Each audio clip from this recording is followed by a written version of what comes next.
شروع اللہ کا نام لے کر جو بڑا مہربان نہایت رحم والا ہے۔ یاسین، حکمت بھرے قرآن کی قسم، تم یقیناً پیغمبروں میں سے ہو، بالکل سیدھے راستے پر۔ یہ قرآن اس ذات کی طرف سے اتارا جا رہا ہے جس کا اقتدار بھی کامل ہے، جس کی رحمت بھی کامل، تاکہ تم ان لوگوں کو خبردار کرو جن کے باپ داداؤں کو پہلے خبردار نہیں کیا گیا تھا، اس لیے وہ غفلت میں پڑے ہوئے ہیں۔ حقیقت یہ ہے کہ ان میں سے اکثر لوگوں کے بارے میں بات پوری ہو چکی ہے، اس لیے وہ ایمان نہیں لاتے۔ ہم نے ان کے گلوں میں توق ڈال رکھے ہیں جو ٹھوڑیوں تک پہنچے ہوئے ہیں، اور اس وجہ سے ان کے سر اوپر کو اٹھیرے گئے ہیں، اور ہم نے ایک آڑ ان کے آگے کھڑی کر دی ہے اور ایک آڑ ان کے پیچھے کھڑی کر دی ہے، اور اس طرح انہیں ہر طرف سے ڈھانک لیا ہے، جس کے نتیجے میں انہیں کچھ سجائی نہیں دیتا۔ اور ان کے لیے دونوں باتیں برابر ہے، چاہے تم انہیں خبردار کرو یا خبردار نہ کرو، وہ ایمان نہیں لائے گے۔ تم تو صرف ایسے شخص کو خبردار کر سکتے ہو جو نصیحت پر چلے اور خدا رحمان کو دیکھے بغیر اس سے ڈرے، چنانچہ ایسے شخص کو تم مغفرت اور باعزت اجر کی خوشخبری سنا دو۔ یقیناً ہم ہی مردوں کو زندہ کریں گے، اور جو کچھ عمل انہوں نے آگے بھیجے ہیں ہم ان کو بھی لکھتے جاتے ہیں، اور ان کے کاموں کے جو اثرات ہیں ان کو بھی، اور ہم نے ایک واضح کتاب میں ہر چیز کا احاطہ کر رکھا ہے۔ اور اے پیغمبر، تم ان کے سامنے ایک بستی والوں کی مثال پیش کرو جب ان کے پاس رسول آئے تھے۔ جب ہم نے ان کے پاس شروع میں 2 رسول بھیجے تو انہوں نے دونوں کو جھٹلا دیا، پھر ہم نے ایک تیسرے کے ذریعے ان کی تائید کی، اور ان سب نے کہا کہ یقین جانو ہمیں تمہارے پاس رسول بنا کر بھیجا گیا ہے۔ انہوں نے کہا تمہاری حقیقت اس کے سوا کچھ بھی نہیں ہے کہ تم ہم جیسے ہی آدمی ہو، اور خدا رحمان نے کوئی چیز نازل نہیں کی ہے، اور تم سراسر جھوٹ بول رہے ہو۔ ان رسولوں نے کہا ہمارا پروردگار خوب جانتا ہے کہ ہمیں واقعی تمہارے پاس رسول بنا کر بھیجا گیا ہے، اور ہماری ذمہ داری اس سے زیادہ نہیں ہے کہ صاف صاف پیغام پہنچا دے۔ بستی والوں نے کہا ہم نے تو تمہارے اندر نحوست محسوس کی ہے، یقین جانو اگر تم باز نہ آئے تو ہم تم پر پتھر برسائے گی اور ہمارے ہاتھوں تمہیں بڑی دردناک سزا ملے گی۔ رسولوں نے کہا تمہاری نحوست خود تمہارے ساتھ لگی ہوئی ہے، کیا یہ باتیں اس لیے کر رہے ہو کہ تمہیں نصیحت کی بات پہنچائی گئی ہے؟ اصل بات یہ ہے کہ تم خود حد سے گزرے ہوئے لوگ ہو۔ اور شہر کے پلے علاقے سے ایک شخص دوڑتا ہوا آیا، اس نے کہا اے میری قوم کے لوگوں، ان رسولوں کا کہنا مان لو، ان لوگوں کا کہنا مان لو جو تم سے کوئی اجرت نہیں مانگ رہے اور وہ صحیح راستے پر ہے، اور بھلا میں اس ذات کی عبادت کیوں نہ کروں جس نے مجھے پیدا کیا ہے، اور اسی کی طرف تم سب کو واپس بھیجا جائے گا۔ بھلا کیا اسے چھوڑ کر میں ایسوں کو معبود مانوں کہ اگر خدا رحمان مجھے کوئی نقصان پہنچانے کا ارادہ کر لے تو ان کی سفارش میرے کسی کام نہ آئے اور نہ وہ مجھے چھڑا سکے؟ اگر میں ایسا کروں گا تو یقیناً میں کھلی گمراہی میں مبتلا ہو جاؤں گا۔ میں تو اپنے پروردگار پر ایمان لا چکا، اب تم بھی میری بات سن لو۔ آخر کار بستی والوں نے اسے قتل کر دیا، اور اللہ کی طرف سے اس سے کہا گیا کہ جنت میں داخل ہو جاؤ۔ اس نے جنت کی نعمتیں دیکھ کر کہا کہ کاش میری قوم کو معلوم ہو جائے کہ اللہ نے کس طرح میری بخشش کی ہے اور مجھے باعزت لوگوں میں شامل کیا ہے۔ اور اس شخص کے بعد ہم نے اس کی قوم پر آسمان سے کوئی لشکر نہیں اتارا، اور نہ ہمیں اتارنے کی ضرورت تھی، وہ تو بس ایک ہی چنگھاڑ تھی جس سے وہ ایک دم بجھ کر رہ گئے۔ افسوس ہے ایسے بندوں کے حال پر، ان کے پاس کوئی رسول ایسا نہیں آیا جس کا وہ مذاق نہ اڑاتے رہے ہو۔ کیا انہوں نے نہیں دیکھا کہ ان سے پہلے ہم نے کتنی قوموں کو اس طرح ہلاک کر چکے ہیں کہ وہ ان کے پاس لوٹ کر نہیں آتے؟ اور یہ جتنے لوگ ہیں ان سبھی کو اکٹھا کر کے ہمارے سامنے حاضر کیا جائے گا، اور ان کے لیے ایک نشانی وہ زمین ہے جو مردہ پڑی ہوئی تھی، ہم نے اسے زندگی عطا کی، اور اس نے غلہ نکالا جس کی خوراک یہ کھاتے ہیں، اور ہم نے اس زمین میں کھجوروں اور انگوروں کے باغ پیدا کیے، اور ایسا انتظام کیا کہ اس میں سے پانی کے چشمے پھوٹ نکلے تاکہ یہ اس کی پیداوار میں سے کھائے، حالانکہ اس کو ان کے ہاتھوں نے نہیں بنایا تھا۔ کیا پھر بھی یہ شکر نہیں کریں گے؟ پاک ہے وہ ذات جس نے ہر چیز کے جوڑے جوڑے پیدا کیے ہیں، اس پیداوار کے بھی جو زمین اگاتی ہے اور خود ان انسانوں کے بھی اور ان چیزوں کے بھی جنہیں یہ لوگ ابھی جانتے تک نہیں ہیں، اور ان کے لیے ایک اور نشانی رات ہے، ہم اس پر سے دن کا چھلکا اتار لیتے ہیں تو وہ یکایک اندھیرے میں رہ جاتے ہیں اور سورج اپنے ٹھکانے کی طرف چلا جا رہا ہے۔ یہ سب اس ذات کا مقرر کیا ہوا نظام ہے جس کا اقتدار بھی کامل ہے، جس کا علم بھی کامل،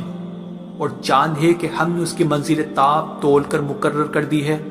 یہاں تک کہ وہ جب ان منزلوں کے دورے سے لوٹ کر آتا ہے تو کھجور کی پرانی ٹہنی کی طرح پتلا ہو کر رہ جاتا ہے۔ نہ تو سورج کی مجال ہے کہ وہ چاند کو جا پکڑے اور نہ رات دن سے آگے نکل سکتی ہے،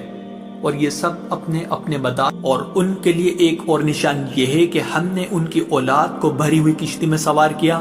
اور ہم نے ان کے لیے اسی جیسی اور چیزیں بھی پیدا کی جن پر یہ سواری کرتے ہیں، اور اگر ہم چاہیں تو انہیں غرق کر ڈالے، جس کے بعد نہ تو کوئی ان کی فریاد کو پہنچے اور نہ ان کی جان بچائی جا سکے۔ لیکن یہ سب ہماری طرف سے ایک رحمت ہے اور ایک معین وقت تک زندگی کا مزہ اٹھانے کا موقع ہے جو انہیں دیا جا رہا ہے۔ اور جب ان سے کہا جاتا ہے کہ بچو اس عذاب سے جو تمہارے سامنے ہے اور جو تمہارے مرنے کے بعد آئے گا تاکہ تم پر رحم کیا جائے، تو وہ ذرا کان نہیں دھرتے، اور ان کے پروردگار کی نشانیوں میں سے کوئی نشانی ایسی نہیں آتی جس سے وہ منہ نہ موڑ لیتے ہو۔ اور جب ان سے کہا جاتا ہے کہ اللہ نے تمہیں جو رزق دیا ہے اس میں سے غریبوں پر بھی خرچ کرو، تو یہ کافر لوگ مسلمانوں سے کہتے ہیں کہ کیا ہم ان لوگوں کو کھانا کھلائے جنہیں اگر اللہ چاہتا تو خود کھلا دیتا؟ مسلمانوں، تمہاری حقیقت اس کے سوا کچھ بھی نہیں کہ تم کھلی گمراہی میں پڑے ہوئے ہو، اور کہتے ہیں کہ یہ قیامت کا وعدہ کب پورا ہوگا؟ مسلمانوں بتاؤ اگر تم سچے ہو۔ دراصل یہ لوگ بس ایک چنگاڑ کا انتظار کر رہے ہیں جو ان کی حجت بازی کے عین درمیان انہیں آ پکڑے گی، پھر نہ یہ کوئی وصیت کر سکے گے اور نہ اپنے گھر والوں کے پاس لوٹ کر جا سکے گے، اور سور پھونکا جائے گا تو یکایک اپنی قبروں سے نکل کر اپنے پروردگار کی طرف تیزی سے روانہ ہو جائے گے، کہے گے کہ ہائے ہماری کم بختی، ہم نے کس نے ہمارے مرکز سے اٹھا کھڑا کیا ہے؟ جواب ملے گا کہ یہ وہی چیز ہے جس کا خدا رحمان نے وعدہ کیا تھا اور پیغمبروں نے سچی بات کہی تھی، اور کچھ نہیں بس ایک زور کی آواز ہوگی جس کے بعد یہ سب کے سب ہمارے سامنے حاضر کر دیے جائیں گے۔ چنانچہ اس دن کسی شخص پر کوئی ظلم نہیں ہوگا اور تمہیں کسی اور چیز کا نہیں بلکہ انہی کاموں کا بدلہ ملے گا جو تم کیا کرتے تھے۔ جنت والے لوگ اس دن یقیناً اپنے مشغلے میں مگن ہوگے، اور وہ ان کی بیویاں گھنے سایوں میں آرام دانشتوں پر ٹیک لگائے ہوئے ہوگے۔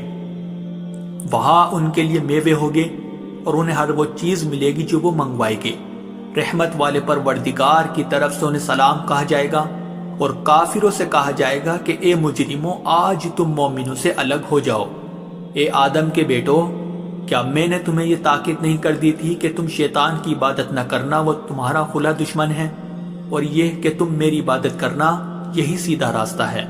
اور حقیقت یہ ہے کہ شیطان نے تم میں سے ایک بڑی خلقت کو گمراہ کر ڈالا، تو کیا تم سمجھتے نہیں تھے؟ یہ ہے وہ جہنم جس سے تمہیں ڈرایا جاتا تھا، آج اس میں داخل ہو جاؤ کیونکہ تم کفر کیا کرتے تھے۔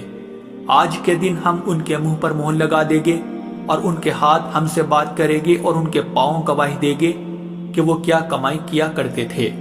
اور اگر ہم چاہیں تو یہی دنیا میں ان کی آنکھیں مل یا میٹ کر دیں، پھر یہ راستے کی تلاش میں بھاگے پھرے، لیکن انہیں کہاں کچھ سجا، اور اگر ہم چاہیں تو ان کی اپنی جگہ پر بیٹھے بیٹھے ان کی صورتیں اس طرح مسخ کر دے کہ یہ نہ آگے بڑھ سکے اور نہ پیچھے لوٹ سکے۔ اور ہم جس شخص کو لمبی عمر دیتے ہیں اسے تخلیقی اعتبار سے الٹ ہی دیتے ہیں، کیا پھر بھی انہیں عقل نہیں آتی؟ اور ہم نے اپنے ان پیغمبروں کو نہ شاعری سکھائی ہے اور نہ وہ ان کے شایان شان ہیں، یہ تو بس ایک نصیحت کی بات ہے، اور ایسا قرآن جو حقیقت کو کھول کھول کر بیان کرتا ہے تاکہ ہر اس شخص کو خبردار کرے جو زندہ ہو، اور تاکہ کفر کرنے والوں پر حجت پوری ہو جائے۔ اور کیا انہوں نے یہ نہیں دیکھا کہ ہم نے اپنے ہاتھوں کی بنائی ہوئی چیزوں میں سے ان کے لیے موشی پیدا کیے اور یہ ان کے مالک بنے ہوئے ہیں، اور ہم نے ان موشیوں کو ان کے قابو میں دے دیا ہے، چنانچہ ان میں سے کچھ وہ ہے جو ان کی سواری بنے ہوئے ہیں اور کچھ وہ ہے جنہیں یہ کھاتے ہیں، نیز ان کو ان موشیوں سے اور بھی فائدہ حاصل ہوتے ہیں اور پینے کی چیزیں ملتی ہے، کیا پھر بھی یہ شکر نہیں بجا لائے گے؟ اور انہوں نے اللہ کو چھوڑ کر اس امید پر دوسرے خدا بنا رکھے ہیں کہ انہیں ان سے مدد ملے، حالانکہ ان میں یہ طاقت ہی نہیں ہے کہ ان کی مدد کر سکے، بلکہ وہ ان کے لیے ایک ایسا مخالف لشکر بنے گے جسے قیامت میں ان کے سامنے حاضر کر لیا جائے گا۔ غرض اے پیغمبر، ان کی باتیں تمہیں رنجیدہ نہ کرے۔ یقین جانو ہمیں سب معلوم ہے کہ یہ کیا کچھ چھپاتے اور کیا کچھ ظاہر کرتے ہیں۔ اور کیا انسان نے یہ نہیں دیکھا کہ ہم نے اسے نطفے سے پیدا کیا تھا، پھر اچانک وہ کھلم کھلا جھگڑا کرنے والا بن گیا۔ ہمارے بارے میں تو وہ باتیں بناتا ہے اور خود اپنی پیدائش کو بھلا بیٹھا ہے، کہتا ہے کہ ان ہڈیوں کو کون زندگی دے گا جب کہ وہ گل چکی ہوگی۔ کہہ دو کہ ان کو وہی زندگی دے گا جس نے انہیں پہلی بار پیدا کیا تھا، اور وہ پیدا کرنے کا ہر کام جانتا ہے۔ وہی ہے جس نے تمہارے لیے سرسبز درخت سے آگ پیدا کر دی ہے، پھر تم ذرا سی دیر میں اس سے سلگانے کا کام لیتے ہو۔ بھلا جس ذات نے آسمانوں اور زمین کو پیدا کیا ہے، کیا وہ اس بات پر قادر نہیں ہے کہ ان جیسوں کو دوبارہ پیدا کر سکے؟ کیوں نہیں، جبکہ وہ سب کچھ پیدا کرنے کی پوری مہرت رکھتا ہے۔ اس کا معاملہ تو یہ ہے کہ جب وہ کسی چیز کا ارادہ کر لے تو صرف اتنا کہتا ہے کہ ہو جا، بس وہ ہو جاتی ہے۔ غرض پاک ہے وہ ذات جس کے ہاتھ میں ہر چیز کی حکومت ہے، اور اسی کی طرف تم سب کو آخر کار لے جایا جائے۔